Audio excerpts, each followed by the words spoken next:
I don't know. He was here this morning.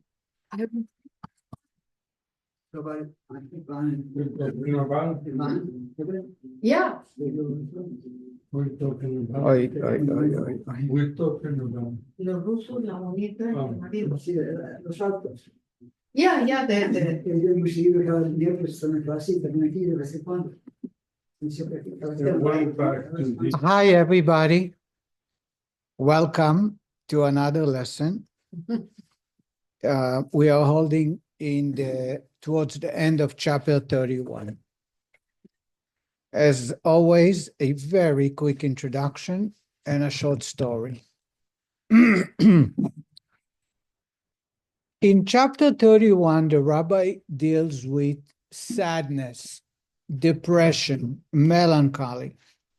The chapter I shared with you is divided into 4 parts. First is, how is it possible the Rebbe advised her previous chapters to use sadness and depression to fight the evil? Sadness is bad.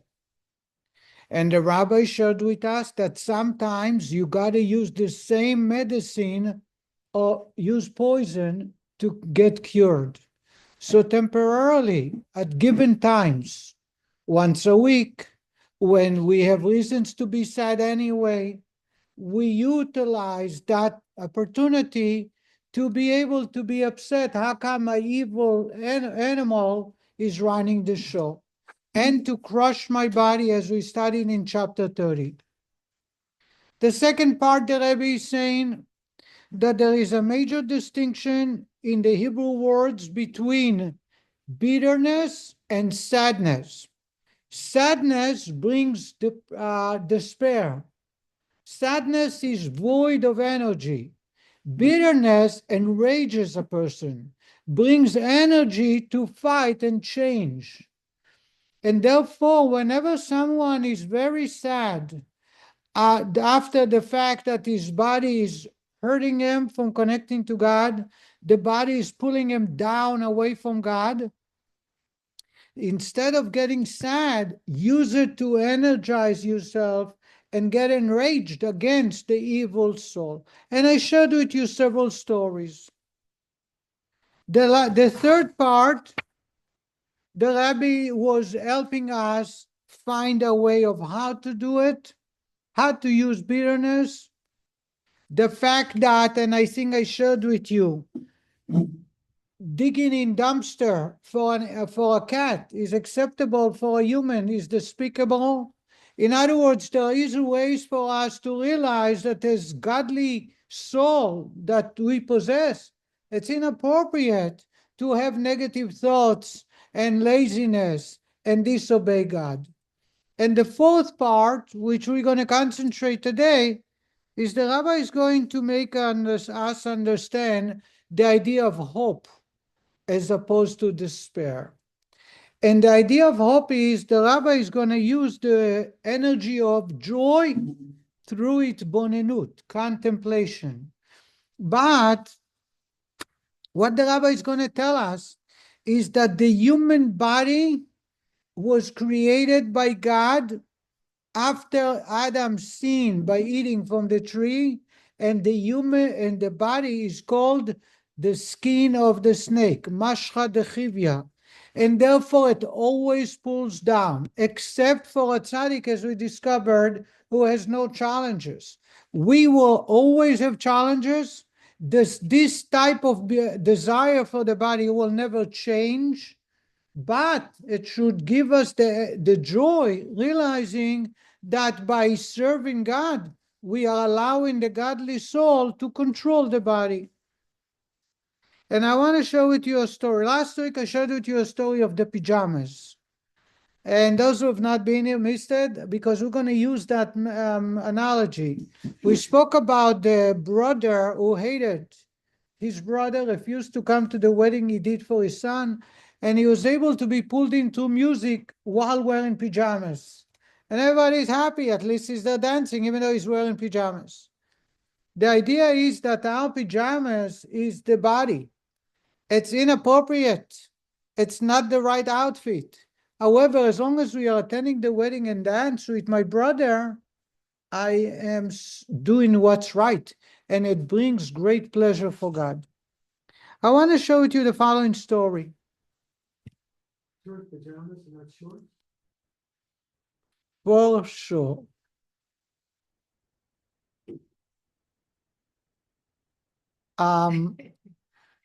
The Baal Shem Tov used to have a tradition that on Shabbat,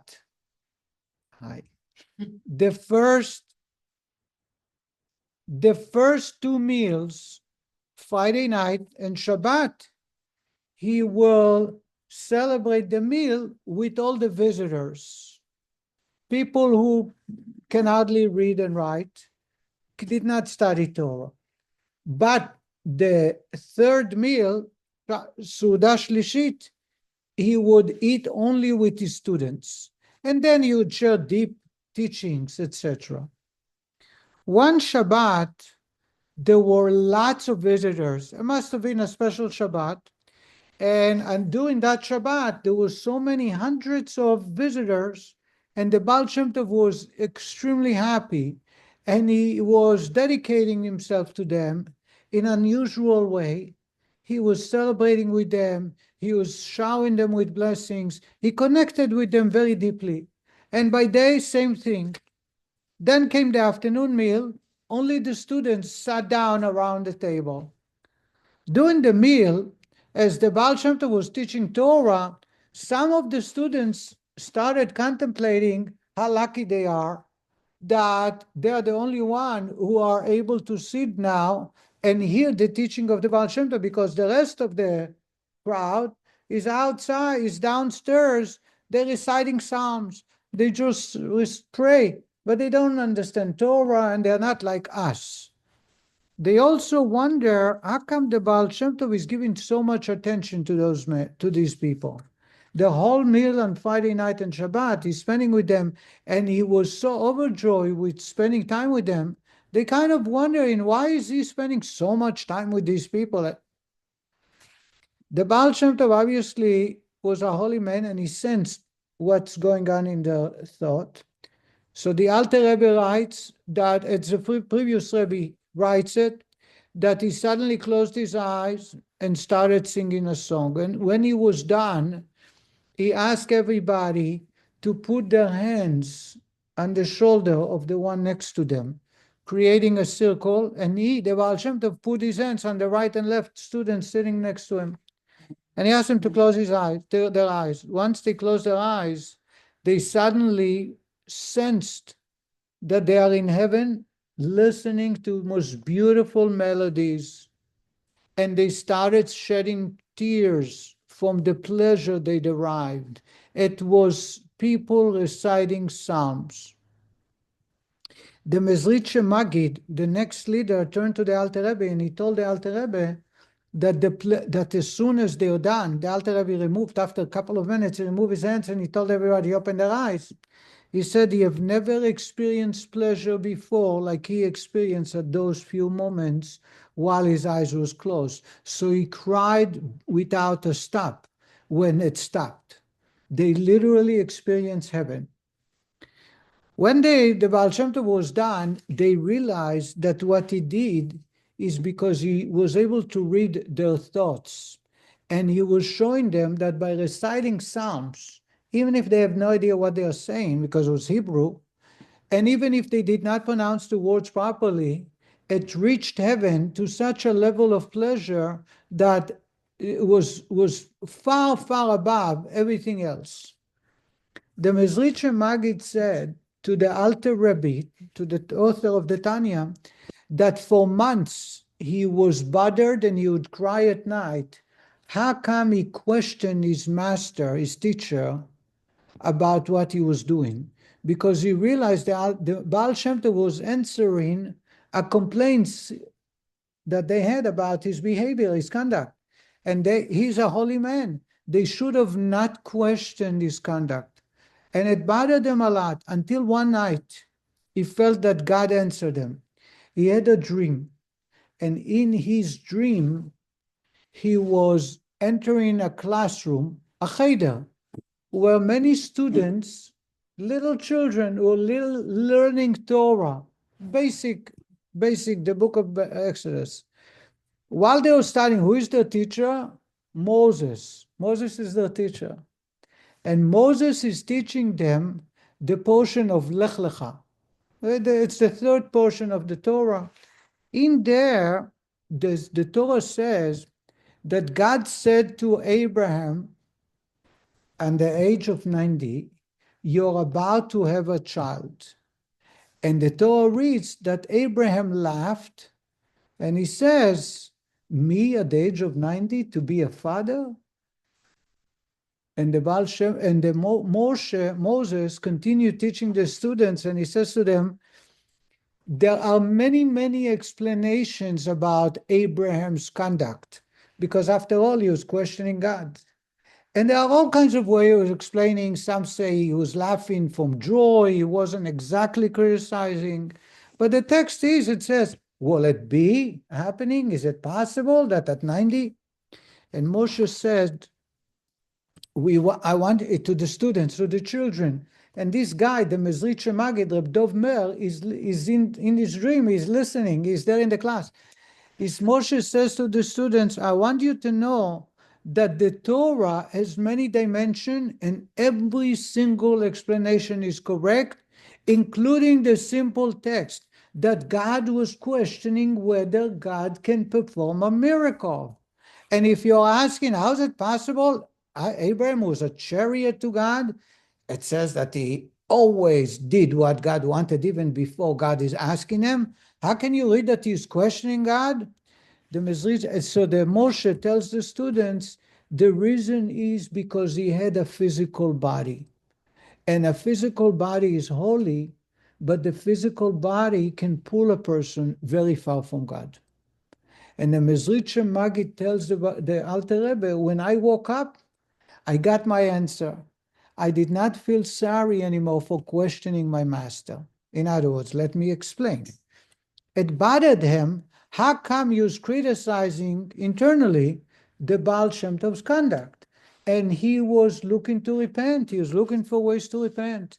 Until when he had the dream, he realized that the fact that the soul comes into a physical body, even a holy, perfect human being like Abraham was willing to slaughter his son, a human being that was tested 10 times with the most difficult, challenging tests and never questioning God. The Torah says that he was laughing and says it's impossible. Only because his soul is possessed by the body, controlled by the body, and sometimes the body can pull it. Of course, there are many explanations that he wasn't questioning God, but the idea is that this explanation, the simple text, can also be rendered in the simple way. Why do I say that? The Rebbe is going to tell us that the body will never become holy, except if you're a tzaddik. A tzaddik, for a holy man, for a perfect human being, as we spoke about in the beginning, his body will serve God, just like the godly soul. But other than a tzaddik, if we are even a Benoni, it will always be a challenge. You always have the cat that wants to jump into the dumpster to bite on few bones. The godly soul don't belong there. And therefore, whenever we allow the godly soul to rule, whenever we empower the godly soul, what we do, we should jump from joy. Even though it's temporary, and it is temporary because we're gonna fail tomorrow or in a couple of hours. But the moment I am in a good place, meaning the godly soul rules, I should be extremely happy. I want to use an example, a personal example. I can talk about myself, but it's more interesting to talk about my children. But it's the same about me. If I have a child who needs improvement in an area where I know that they continuously misbehave, whenever they overcome that challenge and they do the right thing, I treat them and reward them and praise them as if they completely fixed their fault.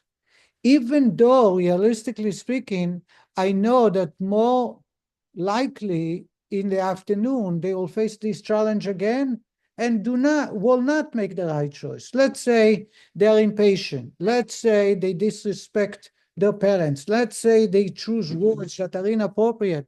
Let's say they promise and don't deliver. It doesn't matter what it is.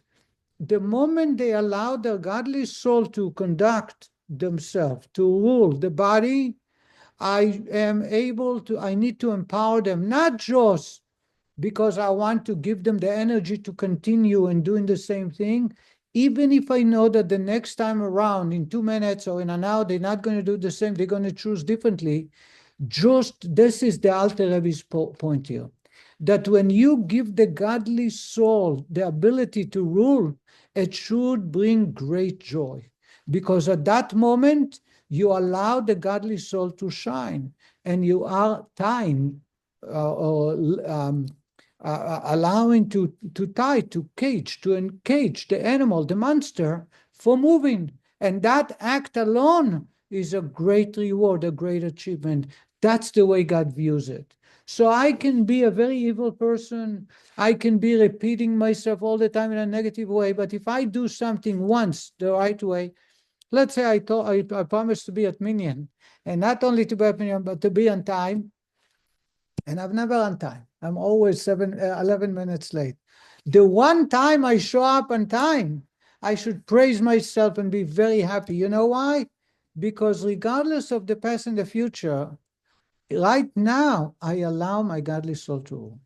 So and therefore it will bring joy to our life. And of course, joy is a vitamin to allow the godly soul to continue. That's the idea of hope versus despair. If I bring joy for my conduct now, it creates hope to allow myself to do more of the same. Let's read the text. So this is the gist of what the rabbi is going to talk about. We are holding on page 424. I'm going to read the paragraph we studied again. We are in the middle of chapter 31. This then should be one's lifelong aim in the service of God with great joy.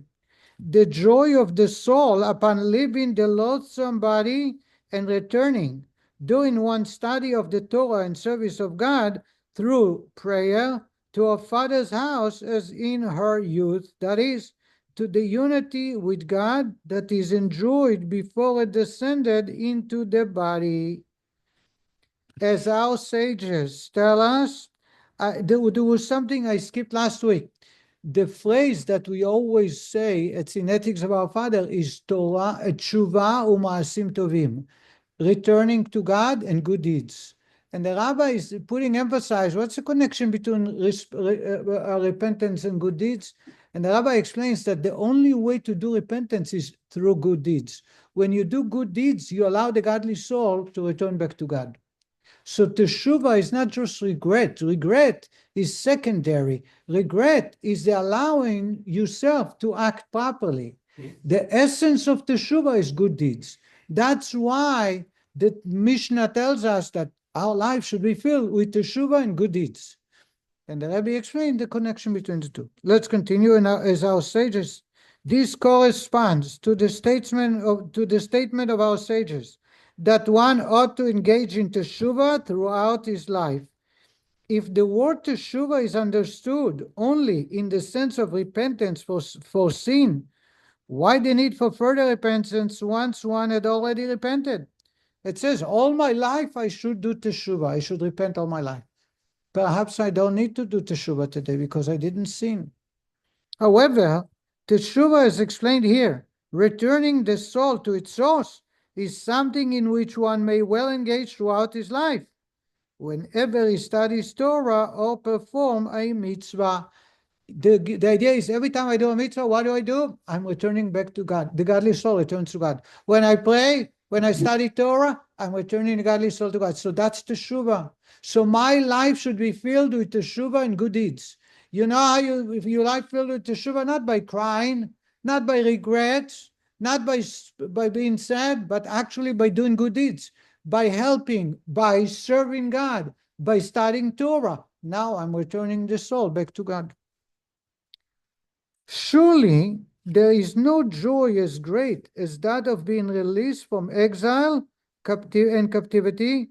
It is comparable to the joy of a prince who was taken captive and was subjected to the hard labor of turning the milestone in prison while covered with filth, and who then goes free to the house of his father, the king. The rabbi says, imagine you are in a dumpster because the soul, the animal soul got you there. This godly soul pain and suffering is so great. It grieves because it don't belong there. Just like a prince is taken into a labor camp and he needs to walk and he lives in a barrack. He lives in a dome with other people who are nomad people that have no proper education and no manners. And then suddenly he's taken and he's told, you go free, you go back to the palace. The joy of the godly soul is enormous. That's what happens to the godly soul. Anytime I do teshuvah, I'm releasing it from the shackles of the animal soul, from the filth and the dirt. The animal soul is covering the godly soul. Such a prince descended from the supreme king.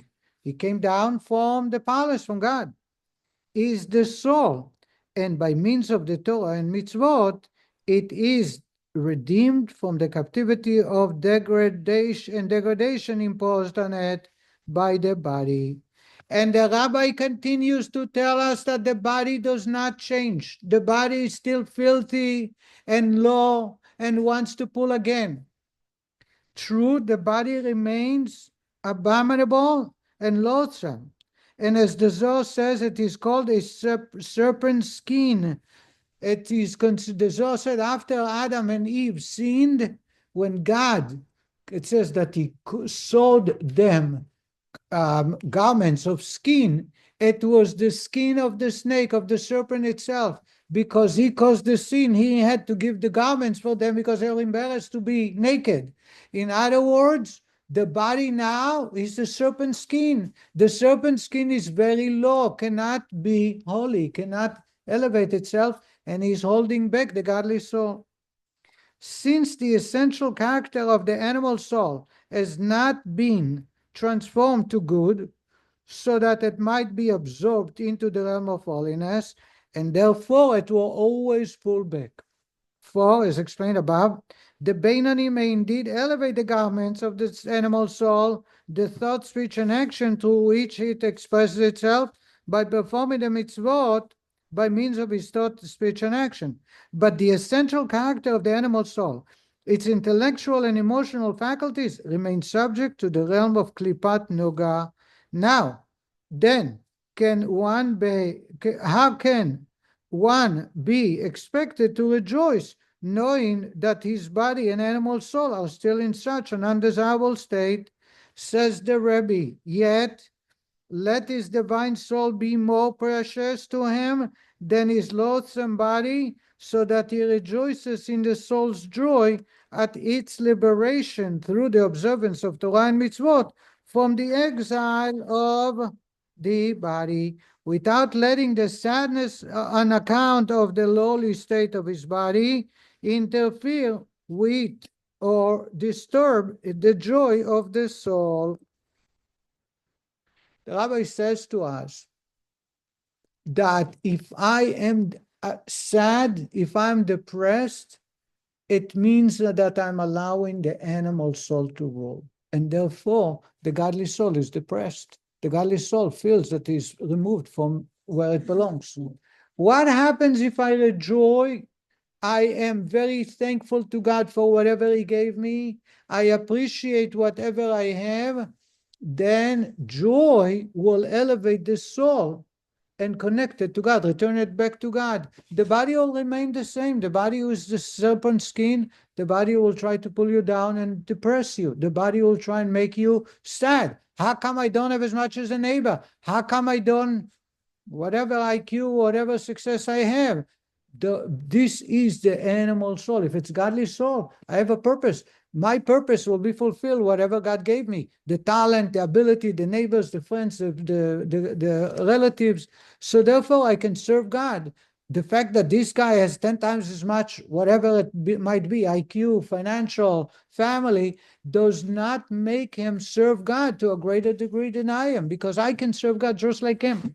Therefore, I have many reasons to be happy. Whenever I serve God, I study Torah like we do now, I fulfill God's commandments, it should be a cause of joy. I am removing the godly soul from the shackles of the animal soul. The sadness, the depression, the despair is only from the animal soul. And therefore, if I am sad, I'm allowing the animal soul to lock up, to, so to say, tie down the godly soul. I have, and the rabbi is going to say that that's why when the Jewish people left Egypt, it says that they ran away. Why did they have to run away? Because the animal soul and their bodies were so powerful that the only way to break through is by running away. Walking, natural movement would have not allowed them to achieve Exodus. And therefore, this is, we need to remember the Exodus from Egypt every day. The reason is because we need to know that joy will break all barriers. But if we try to take it in steps, it's just not going to work. Here it is in the text. Then I have some story for you, Ali. This form of divine service in which the divine soul breaks free of its exile within the body, while the body and animal soul remain at their lowly state. In other words, you didn't change the animal soul. The animal soul is still the serpent's skin and is pulling me down. Is analogous to the Exodus from Egypt, of which it is written that the people escaped. Escape meaning run away. The Jews told Pharaoh that they would leave Egypt for only 3 days, but upon being released from his land, they escaped. Ask the Rebbe the question that I've been asked at least 10 times a year. At first glance, it seems strange. Why should it have been so in a matter of flight? Had they demanded of Pharaoh that he set them free forever, would he not have been forced to do so, having been stricken by the plagues? Why do they ask for 3 days? They could have asked forever. Pharaoh actually let them go forever. He only changed his heart later. People are asking me, they cheated Pharaoh. Moshe continuously throughout the 10 plagues tell Pharaoh, no, we only bring sacrifice and then we come back. What's wrong with going free? And telling Pharaoh, listen, your life is on the line, as we saw that Pharaoh had no choice and he was too happy to let them go. He wanted them to go much sooner than they left. Yet we see that they had to ask only for 3 days, and only after 3 days, what do? A flight. They run away without permission. They have to escape. They never ask permission to go outright. Now, there are many other explanations, and I've showed many explanations. Here is the Alter Rebbe's explanation that directly touches our discussion. The explanation, the Alter Rebbe goes on to say, lies in the spiritual aspect of the Exodus, and this was reflected in its physical counterpart. Just as every event in Jewish history reflects a parallel spiritual process. The Rebbe says the reason it had to be running away without telling him the truth and asking only for 3 days break is because in a spiritual realm, they had to be gone by living at 3 days. The corporal enslavement of the Jewish people in Egypt reflected the enslavement of their souls by the klippah of Egyptian impurity. Their exodus from Egypt likewise represented a spiritual liberation from this klippah.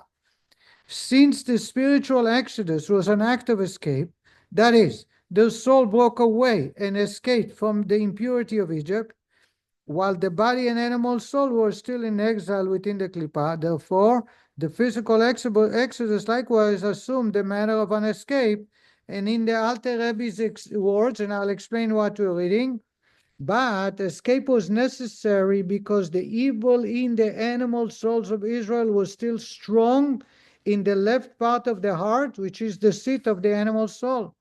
For the impurity of Klippa, did not cease until the giving of the Torah.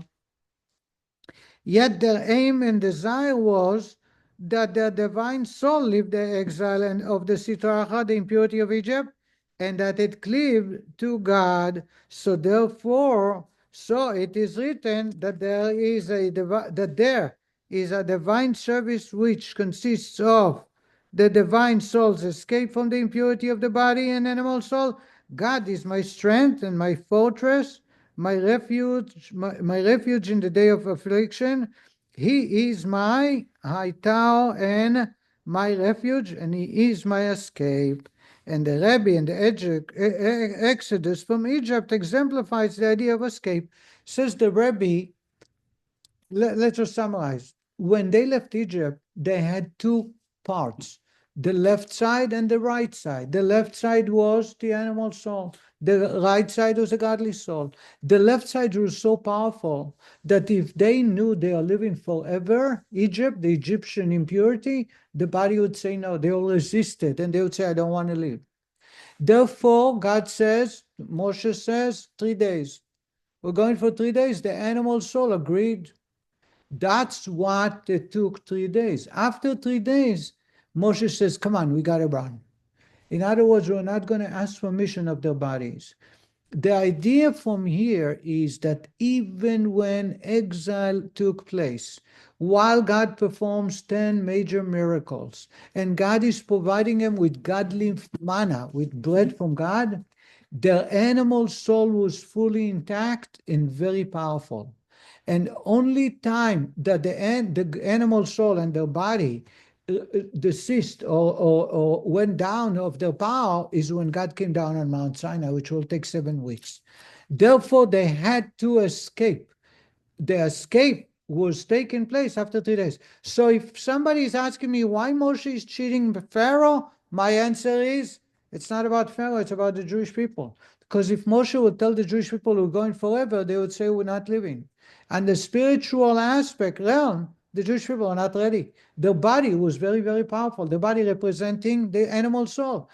Godly soul want to go out, wants to live to connect to God, but the animal soul no. Therefore, they had to live first in a natural way for 3 days that both souls agreed to, and then they escape. Yes, Harry. Sleep, these circumstances, not want to leave the environment. You know, you are a free-minded human being. However, if you look in the Torah, how many times they wanted to return back? Well, they're afraid, is that? I know them to say even the initial leaving, to think that they would not want to leave, having worked day and night, the kids tortured, they want to kill them. I mean, it was just an impossible situation. How would someone like that not want to leave? Logically. So again, the facts. All right, so you're asking how is it possible that they don't want to leave? The facts are simple all over the text. Few times they wanted to return to be enslaved. When they stand by the Sea of Reeds, they said, Nitna Rosh v'nashuva Mitzrayma. Let us find a new leader, replace Moshe, and return back to Egypt. Later on, they say we're missing the garlic and the cucumbers and the watermelons and the fish. So we want to go back, which was all fake. That's because they tasted freedom. They tasted freedom for a couple of days, and all of a sudden they think when we die, in bed, go back as slave. But they have tasted freedom in all these situations where they would be. And yet they wanted to go back. Because of the alternative. I don't want to die. I'd rather be a slave. No, there was nothing to die. Later on, they're complaining. They're from the sea's raging. They can't go anywhere. What's the choice? That's that's the first time. But later on in the desert, many, many times, they missed the fish. They missed the cucumbers. They had manna. They had everything. What? Keep rebelling, saying that you brought us Not about, no, they're looking for, there is mitonenim. There was a time that they literally wanted to go back for no apparent reason other than they were missing garlic and onion. And the reason garlic and onion was not, they couldn't taste garlic and onion in their manna. Anybody knows why? Harry, the Baal Medrash, you don't know why? Huh?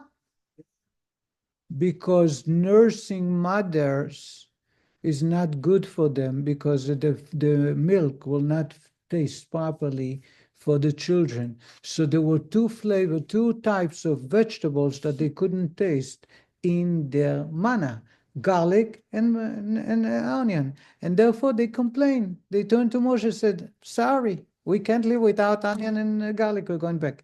And the Torah tells us that there was just an excuse to go back.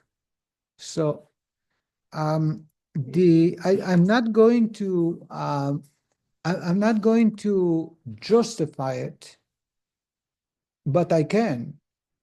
All I'm going to say is I share that, and it was accepted by many people, that this is the nature of the humans. Because they got accustomed to a lifestyle, any change is difficult.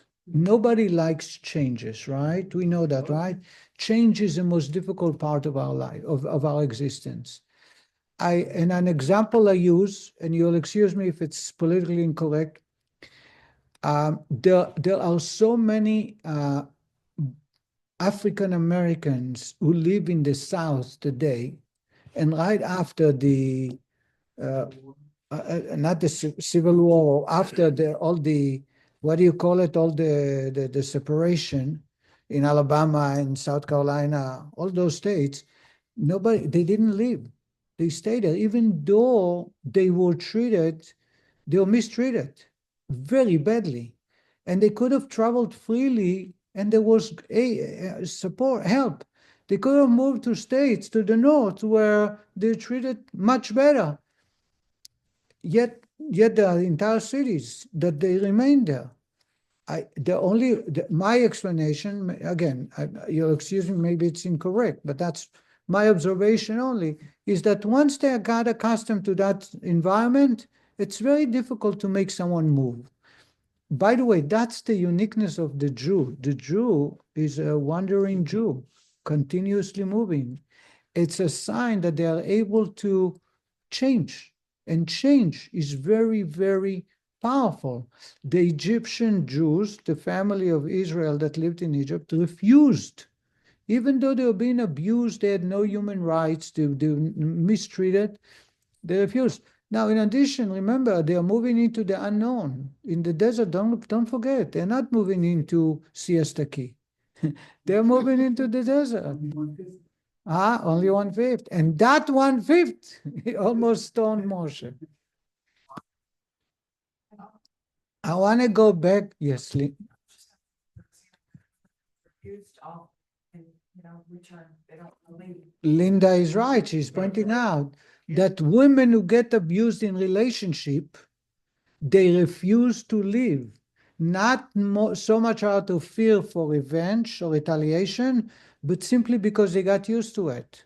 And therefore, they would rather stay than move to a shelter of another family member. People don't like change. If we are to educate our children and families, is that change is welcome. We should view changes. And I think anytime we make changes, it's the resilience of the effect of change affects every part of our life. But I want to go back to summarize what we studied. The Rebbe says that the human body is the animal, the serpent skin that God created. Serpent skin is very impure, one of the lowest commodities in this universe, and therefore it always pulls you down. That's why it will make you depressed. That will make you sad. In other words, joy is returning back to God, connecting the godly soul. Sadness pulls you away from God. So when I want to do teshuvah, I want to return. Teshuv means to return to God. Do good deeds. Why so much good deeds? Because it will cause you great joy that you allow the godly soul to free itself from the animal soul control. And the rabbi goes on to say that the animal soul and the body will not change, will stay the same. But this is a greater source of joy that the godly soul is free. And the rabbi used the example of a prince who was born in the palace and then thrown into a dumpster, to a jail, a labor camp with low-life people. And you can imagine the pain and suffering they go through until one day they say, now we're taking you back on a private plane back to the palace. The joy that is expressed is enormous. That's what happened to the godly soul every time you do the mitzvah. When I keep Shabbat, when I keep kosher, when I study Torah, I am allowing the godly soul to free itself from that jail. And the rabbi tells us that's why in Egypt, the people had to run away, to escape, not walk out just like free men. And therefore Moshe had to ask for 3 days and not for complete exodus, because their bodies representing the animal soul was so powerful that if Moshe would have come and say, you are living the Egyptian klipa, the Egyptian impurity, they would refuse. They would say, we're not willing to let go. Therefore, he allowed them, he asked them for 3 days. Only after they were out from this impurity, he says, now it's time to run away. And now they had no choice but continue the running, because the body is always very powerful and is always pulling us down. The rabbi is saying, hence, the bottom paragraph of 427, it is written of the redemption which will take place in the time to come, when God will remove the spirit of impurity, the earth and their world from the earth, will remove the spirit of impurity from the earth, and there will therefore be no evil necessitating spiritual escape. You will not go out in haste, nor go in flight. For God will go before you. Isaiah, who prophesies the coming of Mashiach, says, when you return back, the final time, you will not run, no flight, no escape, but you will go with comfort, meaning take your time. What does that mean, take your time? That's the text in the Isaiah. According to Kabbalah, then the way Alter Rebbe explained, is the first time we left, we had to escape. It's in a hurry. Why? Because the body was hiding the godly soul. The body was in charge, and the body was a very thick shell that prevented from the godly soul to be expressed. In the ultimate redemption, God will turn the body into a holy object, and the body will join the godly soul. Therefore, bimnucha telechun, these are the words of the prophets, you will go in comfort, or gently and very slow. There's no need to escape, there's no need to run away. The Exodus, I want to finish today the chapter, so please allow me. And but I wanted a story. You wanted a story. Here is a short story. No? The chapter, but I want to hear the story. It's not a funny story. It doesn't matter. You probably will be upset, but it's a story. It's a true story of a chassid. Have you heard of phobia? People have phobia, claustrophobia, different phobias. There was a chassid who had a phobia once a year. What was his phobia? That kaporos. You know kaporos? Oh, you know what kaporos is? Linda, do you know what kaporos is? The eve of Yom, this year, I was in Israel because being with my father. So I went in 34 years, 40 years, because my father was the shochet, was a slaughterer. So today it's all with notes. And there are 10,000 people who came. So, but I did it. It's brought back childhood memories. Anyway, what do? The eve of Yom Kippur, you take a rooster for male and a hen for a female, and you hover it over your head 3 times, and you say a prayer that he's going to go to be slaughtered, and all my bad negative deeds will. He said he had a phobia when he circles that the chicken will do what chickens do. What are you laughing about? So he says that was his phobia. And every year, few nights before Yom Kippur, he had sleepless nights because a chassid don't skip any mitzvah. Yet, what will happen if the chicken will do what he's doing? How do you use umbrella? You have to hold it in your hand. It's in the other hand. Above the umbrella. That doesn't work. Today they have new ideas. They have a machine that circles. Somebody invented a machine. You stand under, it's a circle, and you're turning the handle, and it's circle, whatever. They have all kinds of. And then they turn to him and says, "How did you do it?" He says, "That's it. I solved that phobia." How did you solve it? He says, "I've decided if he's doing it, all I'm going to do is go back home, take a shower, and clean my head, and that's it." All I'm gonna do what? Take a shower. I've decided, if he does it, I'll go home, take off my clothes, take a shower, and clean my head, and that's it. He says, "That's it. It's gone." That's the idea of fighting the animal. That's the end of the story, Ali. You're waiting for the punchline? Why is it? Huh? Got rid of the phobia. How do you got rid of the phobia? Number one, it's bonenut, contemplation. It's all about here, I shared with you many times. Number two, the chicken is not going to change. The chicken is going to do what they're doing. The question is, what's your reaction? You can have a phobia and be depressed for 7 days before, not sleep at night. He had sleepless nights. Or you can say to yourself, let the body do whatever the body wants, and I'll do what's right. And by doing so, eliminate all the pain and suffering that went through. In other words, the body, that's what the rabbi is saying. The body may not change. The body will keep pulling us down to misbehave, in speech or in action or in thought, negative. But every time I free myself from that body and allow the godly soul to shine, I'm removing the prince from jail into the palace. And therefore, there is a cause for joy. Therefore, the Exodus, I'm continuing reading 428. I want to finish tonight the chapter.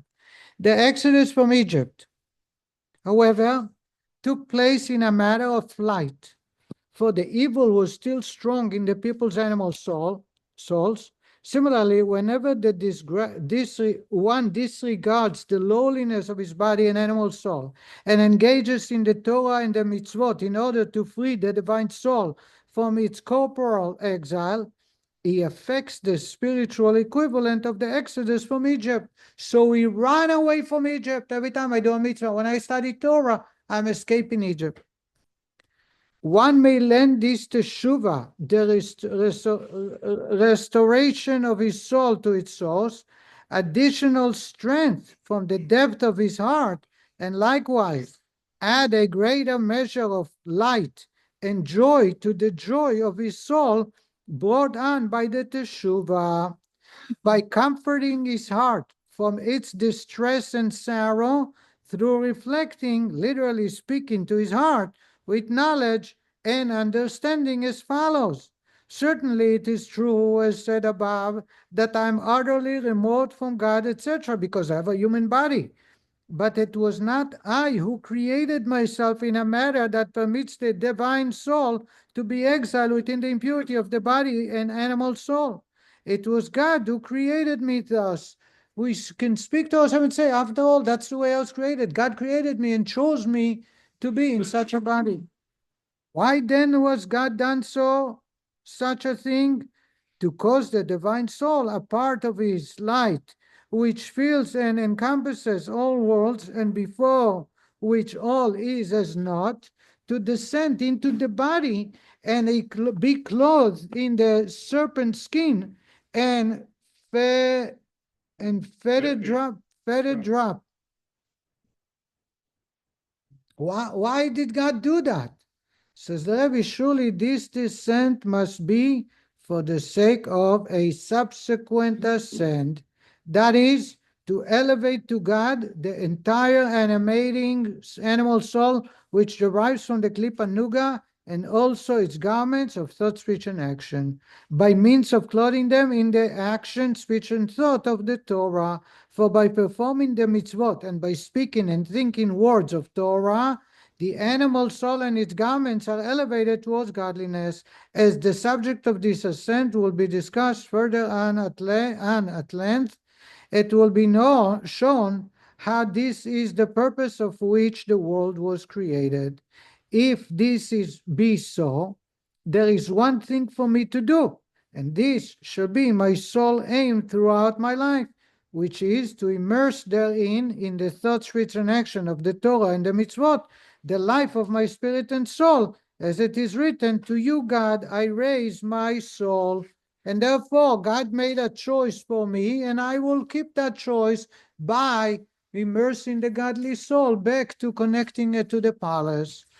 In practical terms, this means to bind my thought and speech with God's thought and speech, which are in fact the very laws which have been set out before us. For the laws of the Torah are God's thoughts and speech, and by studying them, one binds his own faculties of thought and speech with the divine counterpart. Similarly, with action, I will bind my faculty of action with God's faculty of action through performing the commandments. For this reason, the Torah is described as that which restores the soul. That is, it restores the soul to its source and root. What will restore the soul back? Through the study of Torah. That's how we bring us back to God. Moreover, concerning this, the occupation in the Torah and mitzvot, which brings joy to the soul by restoring it to its source, and which banishes the sadness of its exile in the body and animal soul, it is written, God's commandments are just, they gladden the heart. When one considers that one's study of Torah and observance of the mitzvot elevates one, not only his divine soul, but also the animal soul, his teshuva will gain in depth, and the joy of his soul will gain in intensity. For although the soul's escape from exile within the body and animal soul, as spoken earlier, would in itself be sufficient cause for great joy, yet this is a joy tempered by sadness over the lowly state in which one's body and animal soul remain. When one realizes, however, that Torah and the mitzvot elevate the body and the animal soul as well, his joy will be untarnished. In other words, the body will not change. We will always fight, we'll always have a war, but anytime I have an opportunity to do a mitzvah, to study Torah, I'm connecting, elevating my soul and the body as well, even though it's temporary, but that is a great cause of joy.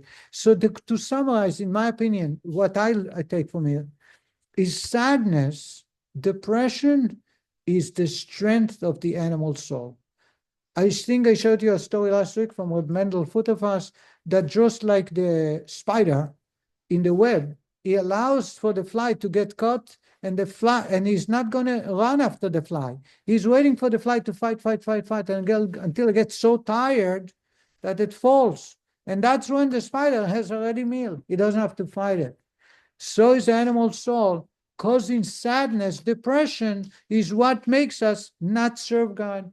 Joy, however, is what returns us back to God. Every time I do a mitzvah, I am returning the godly soul to its original place, which is the palace, and therefore it's a cause of great joy.